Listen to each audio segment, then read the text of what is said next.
ഞാൻ നിങ്ങളോട് പറയുകയാണ്, നിങ്ങൾ ഒരു ഒട്ടകത്തെ പോലെയാകൂ. എന്താണ് ഒട്ടകത്തിൻ്റെ പ്രത്യേകത? ഒട്ടകം അറിയപ്പെടുന്നത് മരുഭൂമിയിലെ കപ്പൽ എന്നാണ്, അല്ലേ? മരുഭൂമിയിൽ സഞ്ചരിക്കാൻ ഏറ്റവും സ്യൂട്ടബിൾ ആയിട്ടുള്ള അനിമലാണ് ഒട്ടകം എന്ന് പറയുന്നത്. ആ ഒട്ടകത്തെ നിങ്ങളോട് കമ്പയർ ചെയ്യുമ്പോൾ എന്തോ അതിലൊരു മീനിങ് ഇല്ലേ? നിങ്ങൾ ഒട്ടകത്തെ പോലെയാകൂ എന്ന് ഞാൻ പറഞ്ഞത്, ഒട്ടകം എന്ന് പറയുന്ന മൃഗത്തിന് ഒരു സ്പെഷ്യാലിറ്റി ഉള്ളത് കൊണ്ടാണ്. ഈ ഒട്ടകം എന്ന് പറയുന്ന മൃഗത്തിൻ്റെ പുറത്തിൻ്റെ ഭാഗത്തായിട്ട് ഒരു ഹമ്പുണ്ട്, അല്ലേ? അതിലാണ് അതിനാവശ്യമായിട്ടുള്ള കാര്യങ്ങൾ അത് റീസ്റ്റോർ ചെയ്തിരിക്കുന്നത്. വാട്ടർ, അതുപോലെ തന്നെ ആവശ്യമായിട്ടുള്ള ഒരു ശരീരത്തിൻ്റെ എല്ലാ കാര്യങ്ങളും നിലനിർത്തുന്ന തരത്തിലുള്ള കാര്യങ്ങളെല്ലാം അത് റീസ്റ്റോർ ചെയ്ത് വെച്ചിരിക്കുന്നത് ആ ഹമ്പിലാണ്, അല്ലേ? ഈ ഹമ്പും പുറത്ത് വെച്ചുകൊണ്ട് വളരെയധികം ഇഴഞ്ഞിഴഞ്ഞാണ് ഈ ഒട്ടകം സഞ്ചരിക്കുന്നത്. അങ്ങനെ സഞ്ചരിക്കുമ്പോഴും അതിൻ്റെ മനസ്സിൽ ഒരു പ്രത്യാശയുണ്ട്. എന്താണ്? താൻ ഉദ്ദേശിക്കുന്ന സ്ഥലത്ത് താൻ എത്തപ്പെടും, അല്ലേ? അതുപോലെ തന്നെ താൻ അവിടെ എത്തപ്പെടുമെന്നുള്ള സെൽഫ് കോൺഫിഡൻസും അതിനുണ്ട്. അപ്പോൾ രണ്ട് കാര്യങ്ങളാണ് ഒട്ടകത്തിൻ്റെ മനസ്സിലുള്ളത്. എയിമും ഉണ്ട്, അതുപോലെ തന്നെ സെൽഫ് കോൺഫിഡൻസും ഉണ്ട്. അത് തളരില്ല. അതിൻ്റെ ബോഡിക്ക് ആവശ്യമായിട്ടുള്ള കാര്യങ്ങൾ അത് ഹമ്പിൽ റീസ്റ്റോർ ചെയ്തിട്ടുണ്ട്.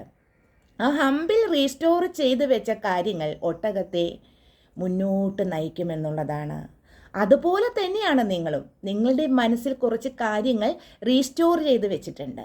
നിങ്ങൾക്ക് എയിമുണ്ട്, ലക്ഷ്യമുണ്ട്, നിങ്ങൾക്ക് സെൽഫ് കോൺഫിഡൻസ് ഉണ്ട്. ഇതാദ്യം നിങ്ങൾ മനസ്സിലാക്കുക എന്നുള്ളതാണ്. നിങ്ങളുടെ ഒട്ടകത്തിൻ്റെ പുറത്തെ ഹമ്പുണ്ട്, ഹമ്പിലാണത് റീസ്റ്റോർ ചെയ്തതെങ്കിൽ നിങ്ങളുടെ ശരീരത്തിൻ്റെ ഉള്ളിൽ, ബോഡിയുടെ ഉള്ളിൽ ഒരു മൈൻഡുണ്ട് എന്നുള്ളതാണ്.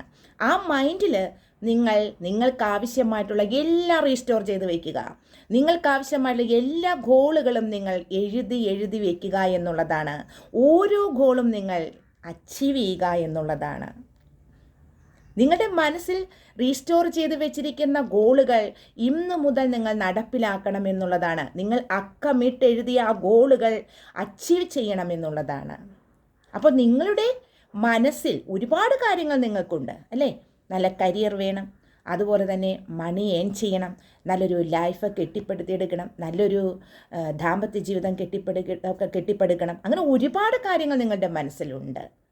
നാളത്തേക്ക് നിങ്ങൾക്ക് സമ്പാദിക്കണം, ഏൺ ചെയ്യണം, സൊസൈറ്റിയിൽ നല്ലൊരു പൊസിഷൻ വേണം. ഇങ്ങനെ ഒരുപാട് കാര്യങ്ങൾ നിങ്ങളുടെ മനസ്സിലുണ്ട്.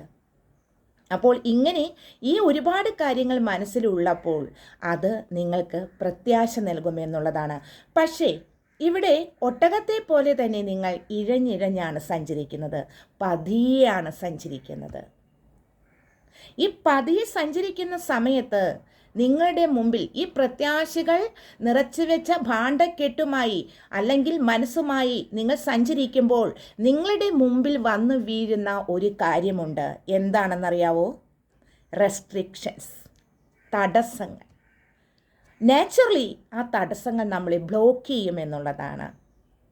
അപ്പോൾ നമ്മൾ ചെയ്യേണ്ടത് ഈ തടസ്സങ്ങളെ, ഈ ഒബ്സ്ട്രിക്ഷൻസ് അല്ലെങ്കിൽ ഈ റെസ്ട്രിക്ഷൻസ്, ഈ തടസ്സങ്ങളെ നമ്മൾ നീക്കിക്കളയുക എന്നുള്ളതാണ്. എങ്ങനെ ഈ തടസ്സങ്ങളെ നീക്കും? നമ്മളുടെ മനസ്സിലുള്ള പ്രത്യാശയാകുന്ന വെപ്പൺ കൊണ്ട്, ടൂൾ കൊണ്ട്, ആയുധം കൊണ്ട് ആ തടസ്സങ്ങളെ മാറ്റുക എന്നുള്ളതാണ്. പോസിറ്റീവായിട്ടുള്ളൊരു വൈബ്രേഷൻ, ഒരു എനർജി മനസ്സിലേക്ക് അബ്സോർബ് ചെയ്തുകൊണ്ട് ഈ ഓബ്സ്റ്റക്കിൾസിനെ, ഈ റെസ്ട്രിക്ഷൻസിനെ നിങ്ങൾ തടയിടുക എന്നുള്ളതാണ്. നിങ്ങളുടെ മനസ്സിലൊരു ദീപം കത്തിച്ചു വയ്ക്കുക. അതാണ് നിങ്ങളുടെ എയിം എന്ന് പറയുന്നത്.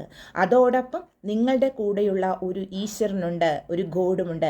ആ ഗോഡിൻ്റെ വിശ്വാസവും കൈപ്പിടിച്ചുകൊണ്ട് ഓരോ തടസ്സങ്ങളെ നിങ്ങൾ വെട്ടിമാറ്റി മുന്നോട്ട് പോവുക എന്നുള്ളതാണ്. നിങ്ങളുടെ ഗോളുകൾ അച്ചീവ് ചെയ്യുക എന്നുള്ളതാണ്. ഇപ്പോൾ മനസ്സിലായോ നിങ്ങളൊരു ഒട്ടകമാണ് എന്ന് ഞാൻ പറഞ്ഞതിൻ്റെ കാരണം? ഒട്ടകത്തിൻ്റെ പുറത്തുള്ള ഹമ്പിൽ റീസ്റ്റോർ ചെയ്ത് വെച്ചിരിക്കുന്ന കാര്യങ്ങളുമായി അത് ഇഴഞ്ഞിഴഞ്ഞ് സഞ്ചരിക്കുക. പക്ഷെ അത് പോയിന്റിൽ എത്തിച്ചേരുക. അതിനും തടസ്സങ്ങൾ വരുന്നുണ്ട്, ശരീര ക്ഷീണം വരുന്നുണ്ട്. പക്ഷെ അതിനൊരു സെൽഫ് കോൺഫിഡൻസ് ഉണ്ട്, അതിനൊരു ലക്ഷ്യമുണ്ട്, അതവിടെ എത്തിച്ചേരുകയാണ്. അതുപോലെ നിങ്ങളും ഇഴഞ്ഞിഴഞ്ഞാണ് പോകുന്നത്. ഒട്ടകത്തിൻ്റെ പുറത്ത് ഹമ്പാണ് ഇരിക്കുന്നതെങ്കിൽ നിങ്ങളുടെ ഉള്ളിൽ ഇരിക്കുന്നത് ഒരു മൈൻഡാണ്, ദീപം പോലെ കത്തുന്ന ഒരു മൈൻഡ്. ആ മൈൻഡും വെച്ചുകൊണ്ടാണ് നിങ്ങൾ സഞ്ചരിക്കുന്നത്. നിങ്ങൾ മുന്നോട്ട് സഞ്ചരിക്കുക എന്നുള്ളതാണ്. ആ മനസ്സിൽ നിറച്ചു വെച്ചിരിക്കുന്ന എല്ലാ ഗോളുകളെയും അച്ചീവ് ചെയ്തെടുക്കുക എന്നുള്ളതാണ്. Carry on. നിങ്ങളും ഒരു ഒട്ടകമാണ്.